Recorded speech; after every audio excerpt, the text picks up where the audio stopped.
할렐루야. 오늘도 귀한 새벽의 자리에 나온 성도님들을 환영하고 축복합니다. 우리 다 함께 찬송가 265장 찬양하시면서 2023년 8월 3일 목요일 새벽 기도회를 시작하겠습니다.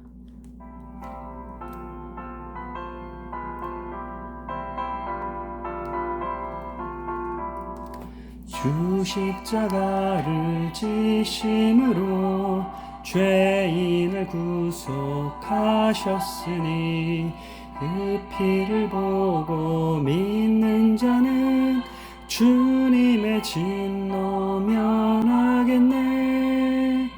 내가 그 피를 유월절 그 양의 피를 볼 때에 내가 널 넘어서 가리라. 흉악한 죄인 괴수라도 예수는 능히 구원하네. 이 몸을 피에 담글 때에 주님의 진노 면하겠네.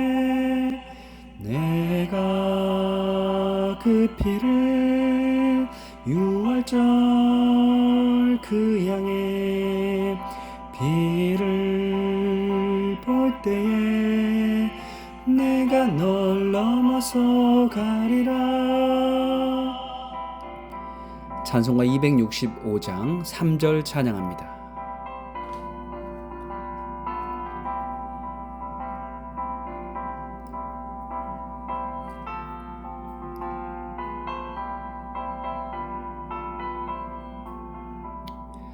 심판할 때에 모든 백성 행한 일대로 보응받네. 주님의 피로 죄 씻으며 주님의 진노 면하겠네. 내가 그 피를 유월절 그 양의 피를 볼 때에 내가 널 넘어서 가리라. 우주의 사랑 크신 은혜 보혈의 능력 의지하세. 심판의 불이 내릴 때에 주님의 진노 면하겠네. 내가 그 피를 유월절 그 양의 피를 볼 때에 내가 널 넘어서 가리라. 오늘 우리에게 주신 하나님의 말씀은 예레미야 14장 1절부터 12절까지 말씀입니다. 가뭄에 대하여 예레미야에게 임한 여호와의 말씀이라. 유다가 슬퍼하며 성문의 무리가 피곤하여 땅 위에서 애통하니 예루살렘의 부르짖음이 위로 오른도다. 귀인들은 자기 사환들을 보내어 물을 얻으려 하였으나 그들이 우물에 갔어도 물을 얻지 못하여 빈 그릇으로 돌아오니 부끄럽고 근심하여 그들의 머리를 가리며 땅에 비가 없어 지면이 갈라지니 밭가는 자가 부끄러워서 그의 머리를 가리는도다. 들의 암사슴은 새끼를 낳아도 풀이 없으므로 내버리며 들나귀들은 벗은 산 위에 서서 승냥이같이 헐떡이며 풀이 없으므로 눈이 흐려지는도다. 여호와여, 우리의 죄악이 우리에게 대하여 증언할지라도 주는 주의 이름을 위하여 일하소서. 우리의 타락함이 많으니이다. 우리가 주께 범죄하였나이다. 이스라엘의 소망이시오 고난당한 때의 구원자시여, 어찌하여 이 땅에서 거류하는 자같이 하룻밤을 유숙하는 나그네같이 하시나이까. 어찌하여 놀란 자 같으시며 구원하지 못하는 용사 같으시니이까. 여호와여, 주는 그래도 우리 가운데 계시고 우리는 주의 이름으로 일컬음을 받은 자이오니 우리를 버리지 마옵소서. 여호와께서 이 백성에 대하여 이와 같이 말씀하시되 그들이 어그러진 길을 사랑하여 그들의 발을 멈추지 아니하므로 여호와께서 그들을 받지 아니하고 이제 그들의 죄를 기억하시고 그 죄를 벌하시리라 하시고 여호와께서 또 내게 이르시되 너는 이 백성을 위하여 복을 구하지 말라. 그들이 금식할지라도 내가 그 부르짖음을 듣지 아니하겠고 번제와 소제를 드릴지라도 내가 그것을 받지 아니할 뿐 아니라 칼과 기근과 전염병으로 내가 그들을 멸하리라. 아멘. 오늘 본문이 있는 예레미야 14장 15장은 예레미야의 일부의 6번째 예언입니다.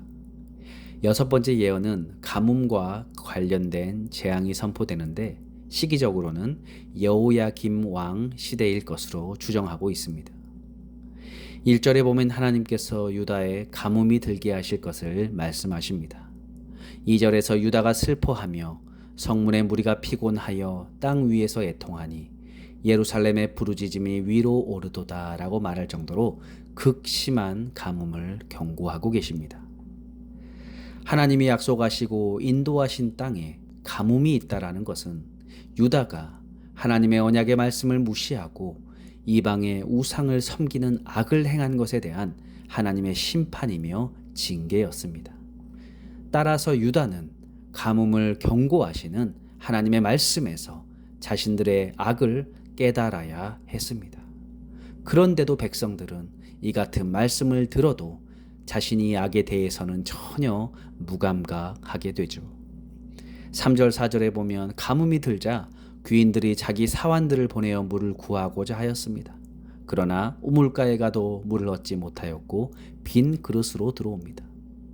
그런데 빈 그릇으로 돌아오는 사환들이 부끄럽고 근심하여 그들의 머리를 가린다는 것이죠. 물을 구하지 못하는 것은 사환들의 책임이 아니었습니다. 그런데 왜 부끄러워하고 근심하였던 것입니까? 4절에 보면 농부도 비가 없어서 지면이 갈라지는 것 때문에 부끄러워하고 있습니다. 이처럼 사환이나 농부의 부끄러움의 의미는 무엇입니까? 사환이 만약 가뭄 속에서 물을 구하였다라면 주인에게 칭찬 들을 것을 생각하면서 당당하게 돌아갔을 것입니다. 물을 구한 자신의 공로를 생각하였기 때문입니다. 농부 또한 자랑거리는 풍성한 소출을 이루었을 것입니다.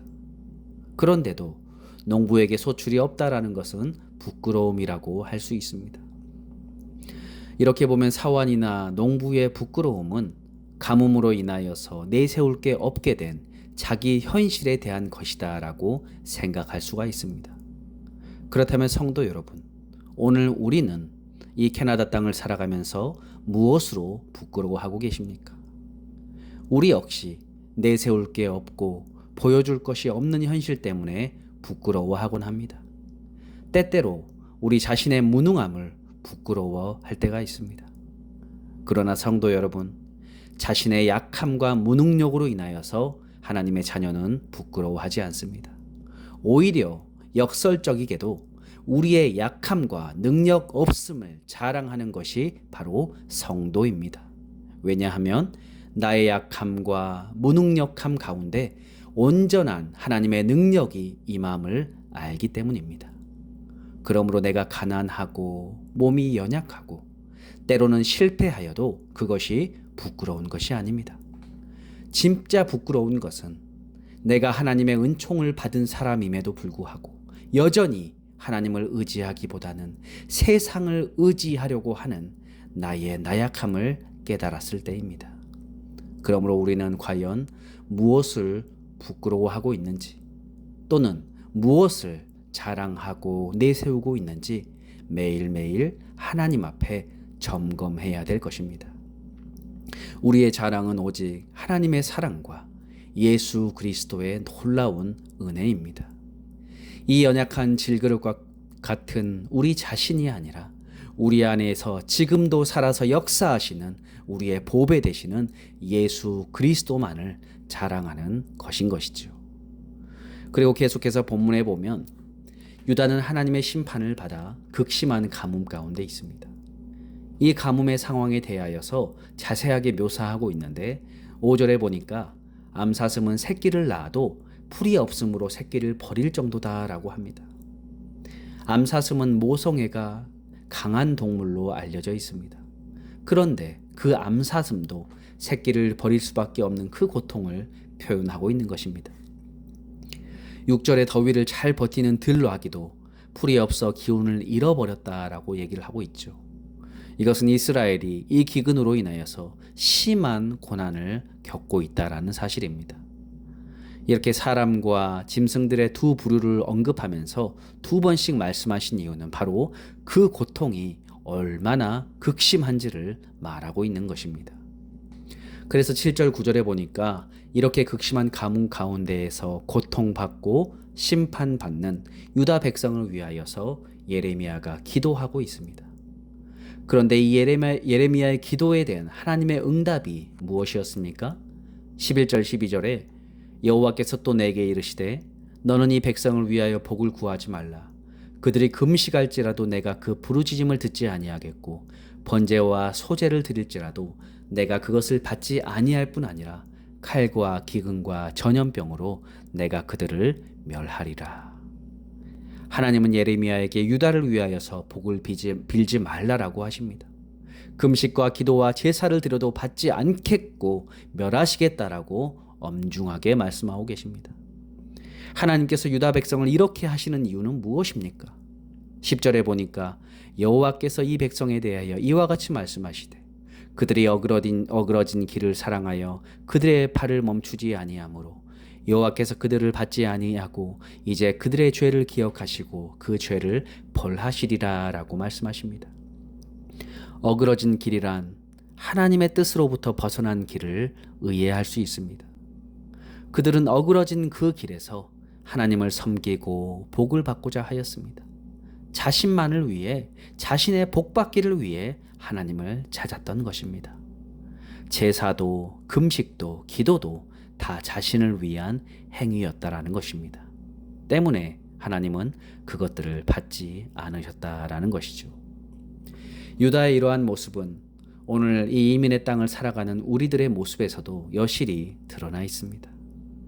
우리가 예수님을 따르는 것이 그저 내 삶의 희망과 복과 위로를 위해서라면 우리는 진정으로 예수 그리스도의 십자가를 따라갈 수가 없습니다. 그러면 마치 십자가 고난을 예고하신 예수님을 향하여서 주여 그리하지 마옵소서라고 얘기하였던 베드로와 같은 모습이 되는 것입니다.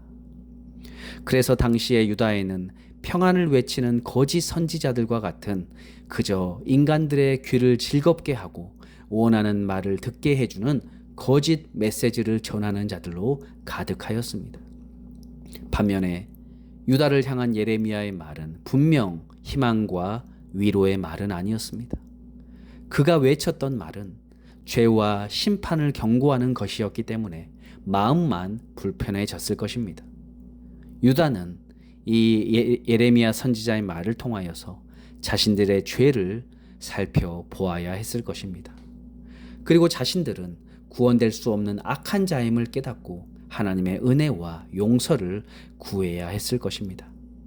하지만 유다는 이 길로 나아가기를 거부하고 자기들이 사랑한 어그러진 길로 나아갔던 것이죠. 자신들이 원하는 것을 끝까지 포기하지 않은 것입니다. 그리고 단순한 종교적 의식과 행위를 통해서 하나님의 마음을 달래고 자신들이 원하는 복만을 얻고자 하였던 마음뿐이었습니다. 사랑하는 성도 여러분, 오늘 우리도 종종 하나님의 말씀에서 힘과 위로를 얻기를 원합니다. 그러나 여러분, 그것은 하나님께서 여전히 우리를 사랑하신다라는 증거입니다. 하나님의 말씀이 위로가 되고 힘이 되는 것은 맞습니다. 하지만 그것은 자신이 죽을 자임을 알고 모든 소망을 예수님께 두었을 때 예수님만이 진정한 우리 인생의 위로와 힘이 되는 것을 경험하게 되는 것입니다. 신앙은 우리가 원하는 것을 얻기 위한 것이 아니라 오히려 내가 원했던 것들이 하나님 안에서 하나씩 하나씩 사라지는 것을 의미합니다. 그리고 마지막에는 원치 않았던 예수 그리스도가 가셨던 그 십자가의 길, 그 좁은 길이 우리의 마음에 선명하게 자리하게 되는 것입니다. 그래서 참된 신앙의 길에는 내가 원하는 것이 없습니다. 있다면 오직 하나, 주님께서 원하시는 주님의 뜻만이 있는 줄 믿습니다.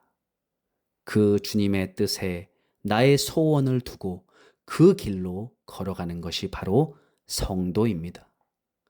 그러면 우리의 관심은 이 땅에서의 생존보다는 생명에 있게 되는 것입니다. 그러므로 성도 여러분, 오늘 우리가 하나님을 믿고 따르면서도 여전히 내 중심적인 모습으로 하나님을 믿고 따르는 어그러진 길은 아닌지 우리 자신을 돌아보아야 할 줄 믿습니다. 예수님을 통해서 세상의 성공과 부요함만을 찾는 부끄러운 모습은 아닌지 돌아보고 이제는 내가 아니라 하나님만이, 내 뜻이 아니라 하나님의 뜻에 참된 기쁨과 소망을 두고 십자가의 길을 걸어가는 저와 여러분들 되시기를 주님의 이름으로 부탁드립니다. 기도하겠습니다. 하나님 아버지, 은혜와 사랑에 감사합니다. 주님 은혜 가운데 저희를 오늘도 예배의 귀한 자리에 불러주시고 이 땅을 위해서 살아가는 삶이 아니라 참된 하나님의 뜻을 구하고 말씀 안에서 길을 찾고 내가 그 길을 옳게 바르게 걸어가고 있는지 늘 우리 자신을 채찍질하며 점검하며 또 하나님의 뜻 안에 또 온전한 모습으로 살아가기를 소망합니다. 하나님, 우리는 연약하오니 주님 저희를 도와주시고 은혜를 베풀어 주시고 우리가 좌우를 올바로 분별하며 믿음 안에서 하나님의 뜻 안에 살아가는 저희 모두 될 수 있도록 인도하여 주옵소서. 감사드리며 예수님의 이름으로 기도드립니다. 아멘.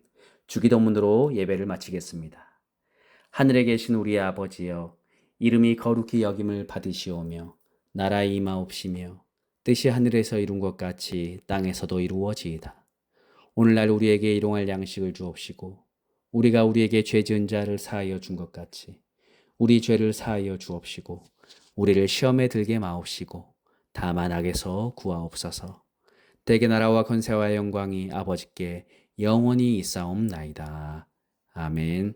우리 잠시 이 시간 기도하는 시간을 갖겠습니다. 하나님, 우리의 모습이 내 뜻이 아니라 하나님의 뜻만을 쫓아가는 삶, 그런 믿음이 되게 하시고 또한 이 세상에서 온전히 하나님께 참된 소망과 기쁨을 가지고 소망을 두며 생명을 두며 살아가는 저희 모든 성도들 되도록 기도하시고 우리 갈보리 교회와 또 우리 교우들과 우리의 자녀들을 위해서 또 우리의 오늘도 만나게 되는 많은 이웃들을 위해서 그들에게 우리가 그리스도의 편지가 되고 또 하나님의 오른손 되어서 하나님의 아름다운 사랑을 전하며 살아가는 저희들 되게 해달라고 함께 이 시간 기도하겠습니다.